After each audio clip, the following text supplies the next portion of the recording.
Hey, what's up? I'm Adam. I'm TJ.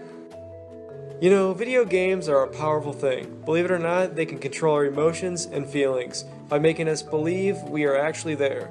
A well-designed atmosphere, music, story, and unique enemies can set a tone that makes the player feel confident and happy, or in this case, unsure and scared. But they're just pixels on a screen. They can't control your emotions. How can a video game disturb my confidence and thoughts? Well, there's one certain genre that will make you rethink that statement. In our opinion, the genre that demonstrates this best is the survival horror genre.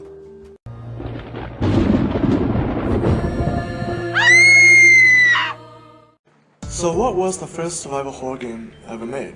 Resident Evil for PlayStation, right? Wrong. Most people believe that. Let's go back to 1979. Frederic Reynaud was born on 1966 in France. In his high school years, Reynaud made some of the earliest LED games like Laser for the ZX81 system. Around that time, adventure games such as Roberta Williams' Mystery House came into development.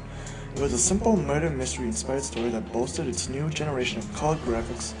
Games like these were created and intended to creep players out. Reynaud added more to the table, such as new mechanics, multiple camera viewpoints, and jump scares, mixed with revolutionary 3D graphics to create the first actual survival horror game ever made. Alone in the Dark was a groundbreaking and critically acclaimed masterpiece of that time. There are several elements that make for a solid horror game. 1. Disempowerment. In most video games, you appear stronger than you really are. Horror games are the exact opposite. The main reason why we feel fear is because we are weak and unsure about every move we make. 2. There must be isolation. As humans, we seek to run as far away from our fears as we can. A good horror game should not make that possible. You must feel as if you are stuck and trapped in a level. 3. Little to no resources. This is no Call of Duty Modern Black Ops Fair 37. To feel truly weak and unsure, we also need to feel overly careful. Little to no ammo, little to no light. 4. An unsettling and well-written story. A good way to engage the player is by disturbing them after pulling them into your world. And 5. Mind games. Many good horror games will have you solve a difficult puzzle or mess with the game to put more on your plate. It's a nerve-wracking feeling to try and think straight after a serial killer jumps out of your door and tries to kill you. Survival horror games have evolved drastically over the years with new ideas, stories, and scares. My favorite survival horror game is a 2010 puzzle adventure game called Amnesia: The Dark Descent.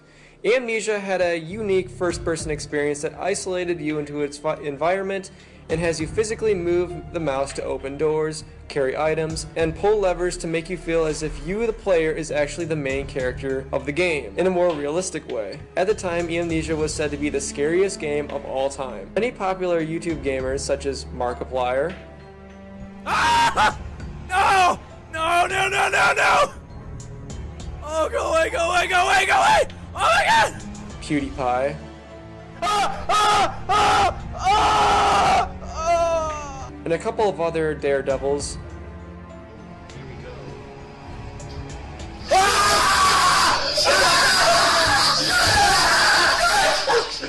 started their careers on YouTube by reacting to this game.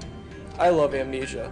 It inspired many games with similar concepts and gameplay such as Outlast, Right there.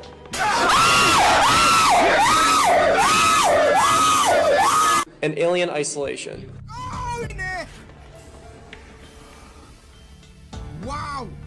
Well, in my opinion, my favorite is The Last of Us. It's not necessarily as tense as some of the other survival horror games, but it stands out because of the relatable and emotional characters and storyline. I have always liked how the environment makes you feel astonished. The Last of Us makes you feel helpless at times when you have to move objects without trying to alert the enemies. They make some enemies overpowered, so it makes the player feel insecure when engaging in threats in the open daylight. Horror games have a huge future ahead of us to become more realistic feeling and scary. Recent creations such as the Oculus Rift or Morpheus have shown us that fully putting ourselves in a virtual reality is possible, and this is where being scared and horror comes in. Morpheus's kitchen beta test shows us that we have come a long way in scaring the living crap out of gamers. I can't wait to see what developers will come up with the next few decades.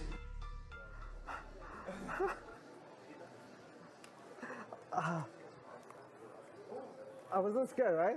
No, you. I didn't say anything.